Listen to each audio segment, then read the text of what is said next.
There are moments in television that make you laugh, moments that make you cry, and then there are moments that make the whole world stop. For Steve Harvey, that moment came one quiet Tuesday afternoon in October, when a 95-year-old veteran named Walter Jenkins stepped onto the Family Feud stage. Steve had hosted thousands of families by then. He'd seen all kinds of answers, the wild ones that made him drop his cards and the clever ones that made the crowd roar. But nothing, not in 15 years of jokes, tears, or surprises, prepared him for what Walter was about to share. By the end of that episode, the laughter had faded. The cameras had gone still, and even Steve Harvey, a man known for holding it together, found himself wiping tears in front of a silent studio. It started like any other taping day. The audience was laughing, the lights glowed warm against the stage, and Steve was in his usual rhythm, cracking jokes and lifting the energy with that unmistakable charm. It was Veterans Week, a special set of episodes celebrating those who had served their country. On that day, the Jenkins family from Maplewood, Missouri took their places behind the podium. 5 smiling faces, 3 generations strong. Among them stood Walter, 95 years old, dressed neatly in a tan blazer, his medals pinned to his chest. His movements were slow but steady, and when Steve greeted him with a handshake, there was a quiet power in that moment. 2 men, 2 generations, meeting under the bright lights. Walter hadn't come to win money.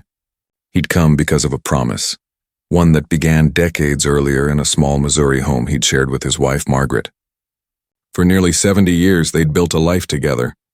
Through war and loss, through raising 4 children and burying one, through the quiet routines that make up a marriage, the morning coffee, the Sunday walks, the TV nights spent watching Family Feud side by side. Margaret had always said, "Walter, one day we're going on that show." And every time Walter would laugh and tell her they were too old for that sort of thing. But life has a way of waiting until the right moment, and that moment came not in the prime of their youth, but after Margaret had already left this world. 4 months before that episode, Margaret passed away at 93. Her final week had been filled with quiet goodbyes, whispered prayers, and a single handwritten letter Walter never told anyone about. A promise, a list, and as he stood on that stage clutching the folded piece of paper in his jacket pocket, he was about to fulfill it in a way no one expected. Steve Harvey noticed it immediately. Something different about the old man's presence. Most contestants bounced with excitement or fidgeted nervously, but Walter stood calm, his eyes steady, his hand resting gently over that folded letter. When the time came for the fast money round, Walter stepped forward. His granddaughter Emily had gone first and scored an impressive 158 points. Now all Walter needed were 42 points to win. The crowd cheered, the timer beeped, and Steve gave that familiar smile. "All right, Mr. Jenkins," he said, "you ready for this?" Walter smiled faintly. "I've been ready a long time, son. Longer than you know." The clock started. Steve read the first question. Name something people are afraid to do as they get older. Walter didn't hesitate. Drive at night. Name a place where you might find an umbrella. Stand. By the front door. Something you hang on a wall. Photographs. Reasons someone might wake up at 3 a.m. Bad dreams. Name a famous mouse. Mickey. The buzzer rang. The audience clapped and Steve looked pleased. It had gone smoothly, until Walter lifted his hand and said, "Mr. Harvey, before you show those answers, there's something I need to say." The room went quiet. Steve tilted his head slightly, curious but patient. Walter reached into his coat pocket and pulled out the old folded letter. His hands trembled, his voice soft but clear. "My wife, Margaret, she passed away 4 months ago. Before she died, she made me promise something." The audience fell completely silent. You could hear a pin drop. Walter unfolded the letter slowly. "We watched this show every night together. Every night. And a few days before she went, she told me, 'Walter, I've figured out the answers to fast money. If you ever get on there, these will win.'" Steve's expression softened. The crew stopped moving. The crowd leaned in closer. Walter smiled faintly, tears beginning to well in his eyes. "She wrote them down for me. But when it came time to play, I didn't use them. I got scared. I didn't want to look foolish. I didn't want to let her down, but now I feel like I broke my promise to her. I didn't trust her enough." For a long moment, nothing moved. Steve Harvey just stood there, the cue cards forgotten in his hand. Then he slowly stepped closer. "Mr. Jenkins," he said gently, "may I see that letter?" Walter handed it over and Steve read the shaky handwriting. He didn't speak. He didn't smile. He just looked down for a long moment, then quietly set his earpiece on the podium, removed his microphone, and walked off stage. Gasps echoed through the studio. No one knew what was happening. Even the producers were frozen. 2 minutes later, Steve returned, not alone, but with the show's executive producer, 2 assistants, and a legal advisor. His face was serious but calm. He took Walter's hands in his and said, "Mr. Jenkins, in 15 years hosting this show, I've never done what I'm about to do. Family Feud has rules. Contestants must give their own answers. But sometimes, sir, something matters more than rules." The audience erupted in applause. Steve turned toward the cameras. "We're going to honor Mrs. Jenkins' wish. We're going to play those answers exactly as she wrote them." Walter's eyes widened. "You'd do that?" Steve nodded. "Son, some promises are bigger than a game show." The assistants reset the board. Steve took his position and Walter stood taller now, a spark returning to his frail frame.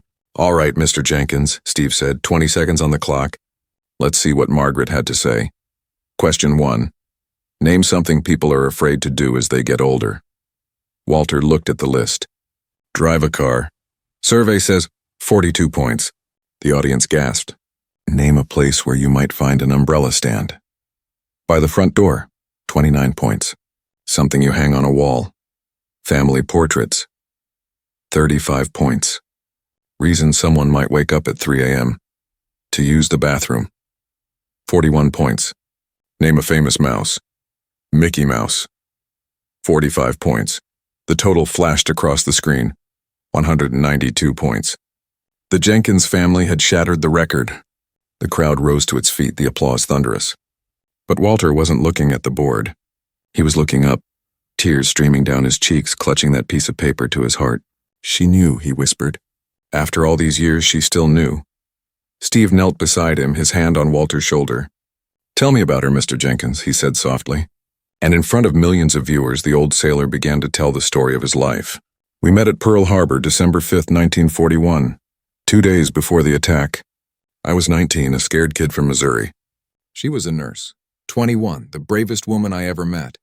When everything went up in flames 2 days later, I saw her running toward the harbor to help the wounded. That's when I knew I'd spend the rest of my life trying to deserve her. The audience was silent. Even the camera crew had tears in their eyes.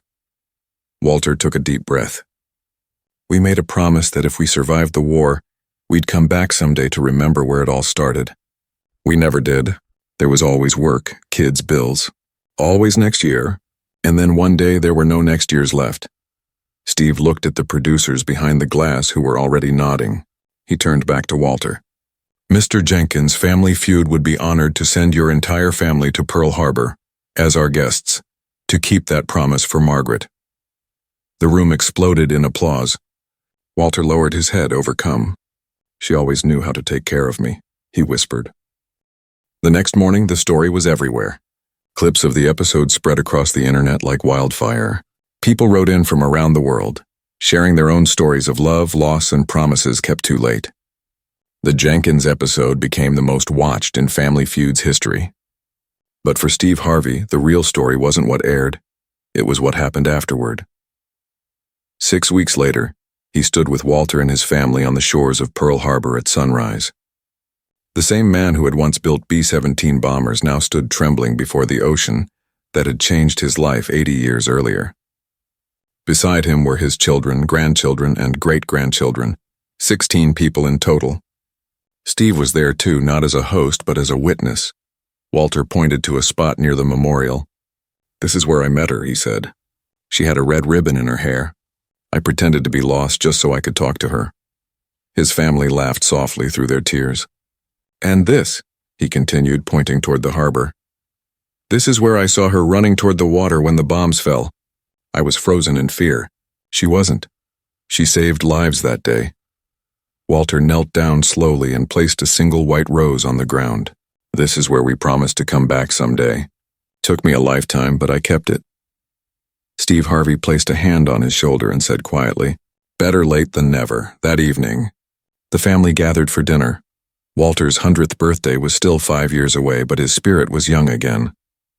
He brought out Margaret's letter, now carefully preserved in a plastic sleeve. "There's one last part," he said. He handed it to his granddaughter Emily, who read aloud. "To my beloved family, if you're reading this, it means something wonderful has happened.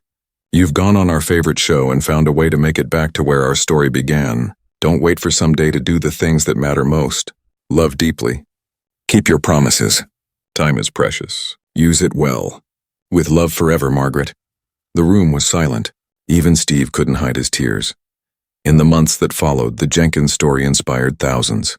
Veterans groups started programs to help elders revisit meaningful places. The network partnered with Steve Harvey to launch a foundation in Margaret's name. And a year later, during the next Veterans Week, Steve opened the show with a special announcement. Last year, a man named Walter Jenkins reminded us what love looks like after 70 years. Starting today, every Veterans Week episode will include the Margaret Jenkins Memorial Round, where winnings are doubled and matched to help other families keep their promises. When Walter returned to the show the next year, the audience gave him a standing ovation. Steve looked at him and smiled. "Mr. Jenkins, would you like to ask the final question of the day?" Walter leaned toward the mic, his voice still steady. "Name something worth waiting a lifetime for."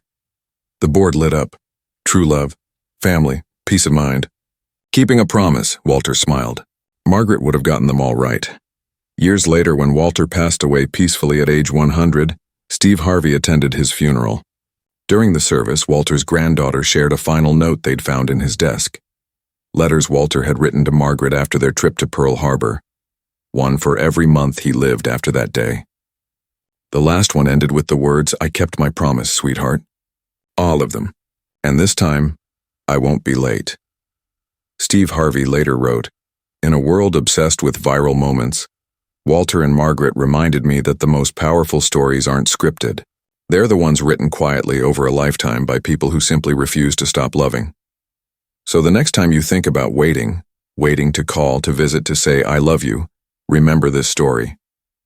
Because time isn't endless. Promises matter. And when you stand up for love, for loyalty, for the things that last beyond the lights, you're already winning the greatest game there is. If this story moved you, share it. Someone you know might need that reminder today. That real love doesn't end when life does. It just finds new ways to keep its promises.